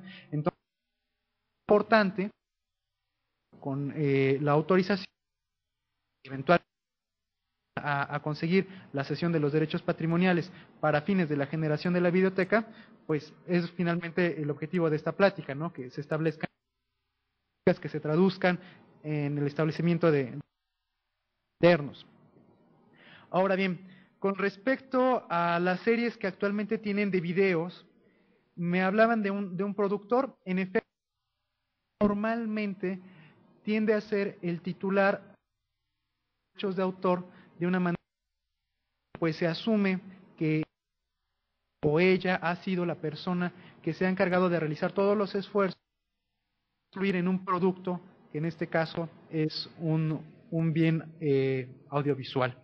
Entonces, es precisamente el productor quien está plenamente facultado para decidir qué se ha de hacer con esa obra. Ahora bien, aquí el punto no es tanto de la situación que el productor tenga los derechos. Lo cierto es que común tiene. ¿Por qué? Porque tampoco el productor hizo un convenio con las personas que aparecieron ahí o con las personas que colaboraron con las cámaras, ¿no? Toda la gente que hace la infraestructura para que finalmente se... Entonces, ¿qué sucede? Que se trasladan desde el origen hasta el que administra el repositorio digital que va a permitir en última instancia que se consulten los materiales. Entonces, yo siento que lo que ustedes tienen en este tema es muy, muy valioso, no tanto por los problemas que ya estamos acarreando, sino porque existe este interés por resolverlo. Entonces, la propuesta de solución es empezar a ubicar a estos titulares de derechos de autor y documentar por parte de ustedes en su calidad de dueños de los repositorios la facultad que ustedes puedan tener en última instancia esos contenidos. Yo sé que es complicado. Cuando yo pienso en un repositorio digital, no pienso en una biblioteca, yo pienso en una tesiteca. Yo trabajo en una biblioteca y uno de mis principales problemas es que a mí me gustaría subir el texto completo de las tesis de los alumnos que tesis en la biblioteca. Y pues hay tesis extraordinarias de los 80s, de los 90s, que no puedo subir a la red por esta situación de que yo no tengo el permiso por parte de los literalmente que morder la mano el derecho a la información y el de divulgar, porque yo entiendo que cuando hacen una video con el fin de divulgar contenidos académicos sin fines de lucro, eso me queda. El problema es que no siempre el conferencista va a encontrar ese fin académico y sí va a buscar un fin económico. ¿Por qué? Pues muchas veces ustedes habrán escuchado de investigadores. Pues sí, soy miembro del sistema, no sé, tengo cualquier cantidad de. Cuando yo voy al supermercado, yo pago con dinero y el dinero lo gano cuando doy a conocer los resultados de mis investigaciones, y los fines académicos, los fines informativos, pues son muy válidos, pero no son tan válidos al momento de vivir el mundo real. Y entonces ahí es a donde entramos en una situación compleja. Yo siempre, cuando trato estos temas, al revés. ¿Qué quiero decir con esto? No trato de encontrar las justificaciones que la ley me da por estos fines académicos o de ilustración o ilustrativos, etcétera, etcétera, sino pienso aquella persona a la que nosotros, o a la persona que está generando los contenidos. Entonces, de ahí nuevamente que se reitera la importancia de documentar con lujo de detalle los permisos por parte de los titulares. Y cuando digo documentar, no solamente hablo del seguimiento de estas políticas institucionales, sino también de archivar con mucho cuidado, con mucho celo, esos permisos. ¿Por qué? Porque en el caso dado de entrar en algún conflicto, los únicos documentos probatorios van a ser los que ustedes hayan recabado. En el ámbito del derecho de autor, he de comentar que existen diferentes modalidades para resolver controversias. La tradicional es por la vía civil, la cual, pues, por supuesto, como muchos podrán imaginar, es tortuosa, muy desgastante en tiempo y, por supuesto, en dinero. Pero la legislación de derecho de autor tiene una modalidad de solución de controversias por algo que se conoce como las juntas de aveniencia. Estas juntas se resuelven de manera casi inmediata en las oficinas del Instituto Nacional del Derecho de Autor, a donde se invita a una autoridad del propio instituto, a la persona que se está sintiendo afectada y a la persona que parece ser que es la que causa la afectación, y se expone con toda la puedan ustedes imaginar ahora de manera coloquial y abierta, sin utilización de tecnicismos, se exponen las circunstancias. Y si en ese tipo de reuniones yo expongo el documento en donde la persona me está dando la autorización para, que insisto, ese es un tema de derecho de imagen, que no se vela por derechos de autor, pero sí también de la videograbación, de la reproducción, de la puesta a disposición por pues se va a mostrar por parte de ustedes la buena fe. Se debe buscar siempre la documentación que demuestre la buena fe con la que ustedes están actuando. Ahora bien, estaba comentando con respecto a una iniciativa que se presentó en la última semana del mes de abril por un diputado federal del Partido Revolucionario Institucional. Este diputado, no recuerdo ahorita su apellido, es Báez, pero no me acuerdo el segundo apellido, está proponiendo algo que me parece muy delicado, y es cambiar un poco la Ley Federal del Derecho de Autor en el sentido de cobrar o imponer una cantidad de dinero sobre el costo que actualmente tienen todos aquellos bienes que permiten por su propia naturaleza tecnológica ser medios de fijación de obras literarias o artísticas. ¿Qué quiere decir esto? Los autores o los grandes editores se sienten molestos ante el avance tan vertiginoso que tiene la tecnología, que prácticamente por el uso y abuso de esas tecnologías no están viéndose recompensados económicamente las intelectuales. Hablamos en concreto de la industria en la que por medio de los reproductores de archivos digitales, ¿no? Los MP3, los iPods y todos estos sistemas, pues normalmente la gente descarga de manera ilegal esos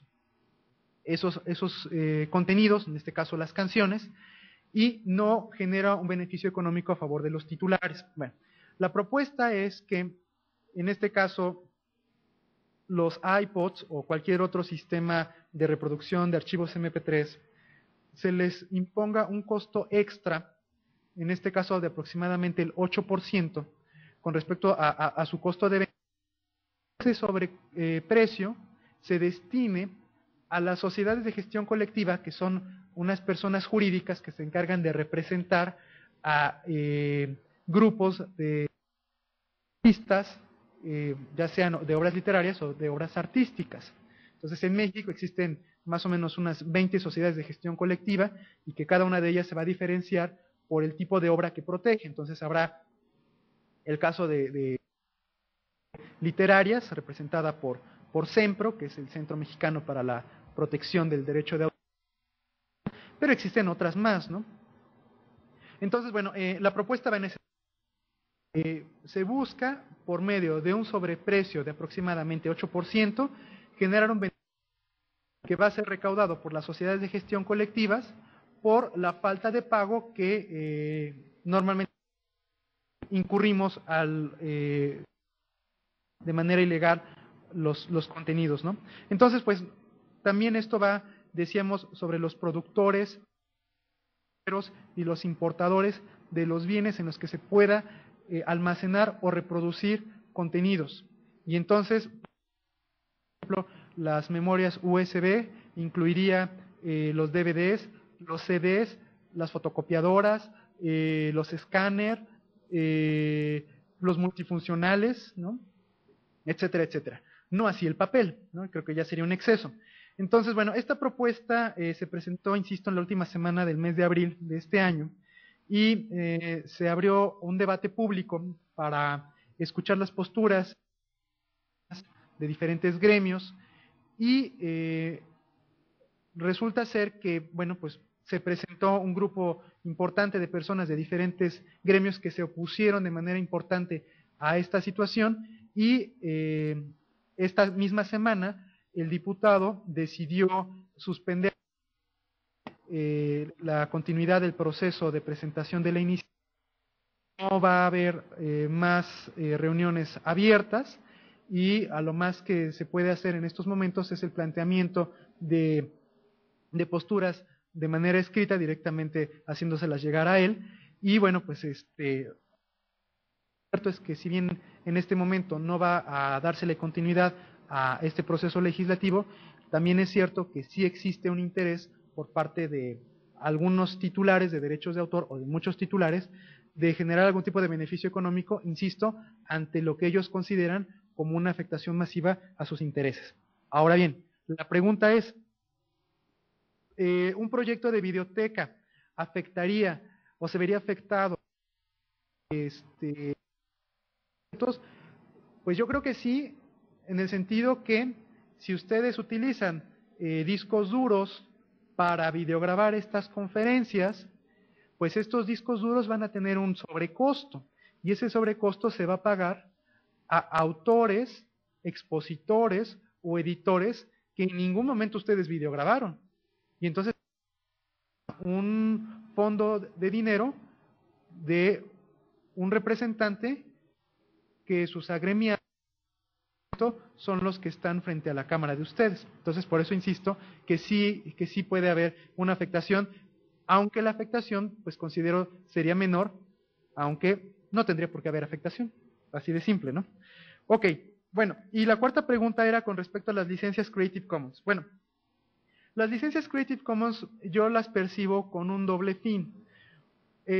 Primero, que el autor decida la manera en que va a administrar sus derechos de autor. No existe propiamente una renuncia a los derechos patrimoniales o morales cuando hablamos de una licencia Creative Commons, que considero que son muy valiosas, sino que existe una administración por parte del autor, quien decide en vida cómo es que su obra se ha de utilizar, y como ya bien comentaban, existe un catálogo de las cosas que yo puedo escoger o no que voy a permitir que se hagan o no para determinado. Y el segundo punto de las licencias Creative Commons es el beneficio que le genera. Es decir, por un lado, la administración que tiene el derechos que recibe la sociedad, tener un control muy claro. Cuando yo hago una biblioteca digital y el esquema de Creative Commons, que estoy caminando, ¿cuál es el primero? El obtener por parte del conferencista el permiso para videograbarlo, y una vez decirle a esta persona que como política de la biblioteca se establece la utilización de determinada licencia Creative Commons. Es decir, que se le conferencista a que se sume a la posibilidad no solamente de otorgarnos el permiso de videograbarlo, sino que se administren sus derechos de autor de tal forma que beneficie de manera directa a el usuario final. En este caso es a la persona que va a consultar el video por la plataforma que ustedes van a poner. Entonces, a mí me parece muy loable, muy bien la idea de hacer una licencia Creative Commons. A lo mejor me dicen, es que nuestro documento no está redactado bajo los términos legales clásicos. Les digo, adelante, bienvenidos, qué bueno, la gente nos comunicamos con medios coloquiales, no nos hablamos siempre con medios legales, y hay un principio dentro de los principios, bueno, así que de la teoría de los contratos, que se llama pacta sunt servanda, ¿no? Que finalmente las personas nos apegamos estrictamente a lo que hayamos establecido, independientemente de la formalidad. Entonces, si estamos llegando a un acuerdo de utilización de las obras para posteriormente ponerla bajo una modalidad de Creative Commons, cualquiera que sea la licencia que ustedes hayan escogido, adelante, siempre y cuando, como comentábamos en el caso de CIESAS, que se documente plenamente, porque la documentación es lo que va a demostrar siempre la buena fe, la buena voluntad con la que ustedes están actuando. Les paso la palabra. Muy bien, Ricardo, gracias. Si hubiera alguna otra pregunta, me parece que ya les hemos tomado bastante de su tiempo. Si esas tiene una última pregunta, y creo que ahí lo dejamos. Adelante, si esas. Gracias. Son dos consultas. Lo primero que pregunté en cuanto a lo de la Mona Lisa y la otra pieza de Cristo, lo preguntaba no por la curiosidad en particular de esas obras, sino porque en el CIESAS hacemos mucho estudio de códices, y esos códices se encuentran en bibliotecas europeas, por ejemplo la Biblioteca Nacional de Francia o la Biblioteca de la Universidad de Oxford. En ese sentido, separado del permiso que tendríamos que obtener del fotógrafo que nos permite utilizar la imagen del códice que fotografió, tal como lo hizo Ricardo en el Museo del Louvre con la Mona Lisa. La pregunta es si requiero algún permiso de reproducción por parte de los tenedores de esa obra, tanto el Cristo como la Mona Lisa como los códices que se encuentran en Europa. Esa es mi primera pregunta. Y la segunda, que es comentado aquí todavía, ISBN nuevo para el nuevo soporte que implican estas obras. En el caso de las obras ya realizadas, como la serie de videos que yo comentaba hace rato, está publicado en CD. La obra es un documental, tiene su propio ISBN, pero a la hora que yo decida subirlo a un repositorio, necesito un nuevo ISBN, lo que significa incurrir en toda una serie de gastos nuevos que no están contemplados en los programas editoriales o en los presupuestos de quien quiera manejar una biblioteca digital como este caso, ¿no? Lo mismo, las tesis, supongo, no sé si sea el caso realmente, pero lo que sí estoy seguro también, quiere uno subir a soporte digital, a una página web, los libros que también los centros publicamos, ¿no? Los libros ya están publicados con un número de ISBN, pero que hace referencia al soporte papel. Ahora que los convertimos a PDFs o cualquier otro formato disponible para descarga digital o lo que sea, tenemos que crear todos los ISBNs posibles de todos los soportes que se nos ocurran, lo que significa que se multiplica el costo de los ISBNs por cuanta imaginación tengamos. Ok, muy interesantes estas posturas. Para hablar, por ejemplo, de las fotografías de los códices ubicados en extranjeros, me viene a la mente, por ejemplo, el caso cuando nosotros vamos aquí en México a algún centro ceremonial, alguna zona arqueológica, nos cobran, ¿no?, por tomar una fotografía. ¿Cuál es la situación que comparten como un denominador estos ejemplos, ¿no?, lo de las fotografías de los códices y estos centros arqueológicos? Lo que se cobra en ningún momento puede ser un cobro por materia de derechos de autor. ¿Por qué? Porque las obras, en primer lugar, son del dominio público, y lo que me parece todavía más importante es que la pregunta sería, ¿y a quién se lo pago? O sea, ¿quién de los derechos patrimoniales de la cultura azteca? No lo sé. Entonces, el asunto está en que, y bueno, esto también en alguna ocasión lo veía, por ejemplo, con el tema de, ¿y quiénes son los dueños de las pirámides en Egipto? ¿No? O sea, no desde la perspectiva del derecho de autor. Bajo este concepto, bajo esta premisa, los costos que se lleguen a cobrar son costos de administración que impone la propia biblioteca o el propio museo. Y por supuesto, estos costos, pues lo que pretenden para ellos es tener un ingreso para el mantenimiento de las propias colecciones. Por ejemplo, cuando a mí el INAH me cobra por ir a sacar unas fotografías, pues no es por derechos de autor, sino es porque se pretende, al menos en el papel, que ese dinero sirva para cuestiones de mantenimiento de esa zona arqueológica. Ahora bien, eventualmente es el caso, por ejemplo, de muchos museos, de los grandes museos, ellos mismos ven que ni siquiera puedo ir a sacar la fotografía. Como asistente, lo que se me vende no es, o lo que se me cobra, no es el derecho de autor de la obra, sino el derecho de autor sobre la fotografía tomada. Entonces, piensen ustedes en cualquier fotógrafo famoso en la actualidad que va y saca una fotografía de una obra autor fenecieron hace 200, 300 años, los derechos de autor que se cobran son que hizo existen inclusive en internet a donde yo puedo comprar fotografías de museos y me viene la imagen con una baja, ¿no? Y cuando yo pago una cantidad de dinero, se me con una altísima resolución la imagen que estoy descargando. Es más, en España, por ejemplo, hay un fotógrafo, hay que se especializan en tomar fotografías de obras antes de ser restauradas. Entonces, su acervo consiste en ambas fotografías y, por supuesto, que digo, a donde necesitan imágenes es porque, por supuesto, ya cayeron en el dominio público, ¿no? Entonces, bueno, ese es el comentario, ¿no? Ahora bien, con respecto al ISBN, hay una forma administrativa de abaratar el costo y es el registrar la obra como un colectivo. No siempre es lo más adecuado. Pensemos en el siguiente ejercicio.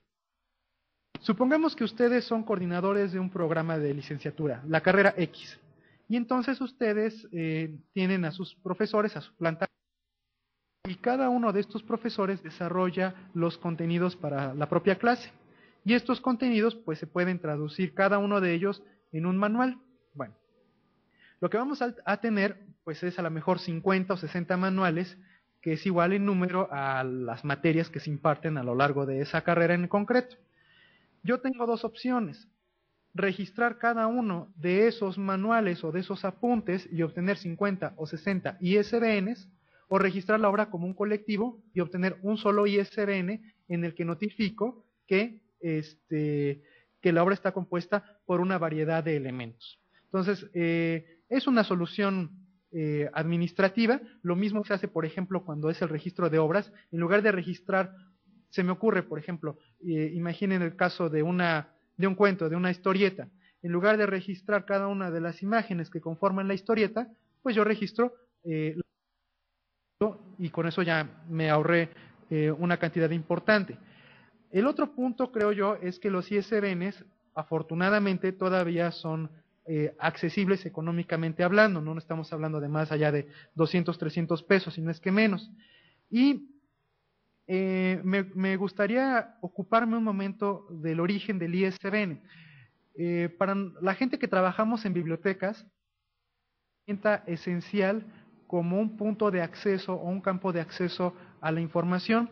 Desde la perspectiva institucional, el que yo tenga una obra registrada con ISBN, pues también me habla de una calidad. Sí, recordar que tanto el registro de las obras por derecho de autor como la obtención de ISBN o de ISSN en el caso de las publicaciones periódicas no es una obligación. Es prácticamente un trámite que decide, en este caso, el editor o la institución, hacerlo o no hacerlo con fin de cumplimentar algunas formalidades, pero insisto, no es exigible. Claro que tiene un beneficio enorme para fines editoriales, para fines de distribución, insisto, para fines de identificación, para fines inclusive de reconocimiento social. Por ejemplo, hay muchos investigadores que dicen, yo no publico en una revista si no tiene ISBN, bueno, ISSN, ¿no? Entonces, completamente válido, mas no precisamente querrá decir que no sea una revista de buena calidad, aunque insisto, pues son elementos que van hablando de una buena trayectoria de una publicación, ¿no? Entonces, creo yo que la propuesta sería que en la medida de lo posible lo registren, pero como una obra pues colectiva o de compendio, a modo tal de ayudarse a reducir gastos administrativos. Muy bien, Ricardo. Finalmente agradecerte tu generosidad por compartir esta información tan ordenada. Yo le pasaría para cerrar la sesión la palabra al Colegio de San Luis para que cerrara, no sin antes comentarles que la próxima semana viene la reunión de Google. Ojalá puedan estar todos ustedes y pues nuevamente agradecerte, Ricardo. Adelante, Colegio de San Luis. Ricardo, pues antes que nada, muchas gracias por la ilustración. Se ve que estás muy habido en el tema y nos congratula que hayas compartido esta información con nosotros. La red de colegios, a través del Colegio de San Luis, te quiere hacer llegar un diploma de constancia sobre lo que nos diste, ¿sí? La impartición de la videoconferencia, derechos de autor, que sin duda pues enmarca el proyecto que nosotros estamos teniendo, delimita los alcances y por eso el Colegio de San Luis te quiere dar este reconocimiento, ¿sí? A través de nuestra doctora, que es la presidenta del colegio. Por ahí te agradeceremos si nos haces llegar tus datos para hacértelo llegar a donde nos indiques. Muchas gracias. Más que agradecer también a ustedes el interés que tienen por este tema. Muchas gracias por el reconocimiento. Y como comentaba yo al principio, Raúl Mendoza ya en estos momentos tiene la versión electrónica de esta. Por favor, siéntanse en toda la libertad electrónicamente de tenerla, y también ahí mismo vienen mis datos de contacto, si es posible. Por favor, bueno, y si tienen algún interés, estaré muy gustoso de ayudarlos. Y pues muchas gracias y saludos.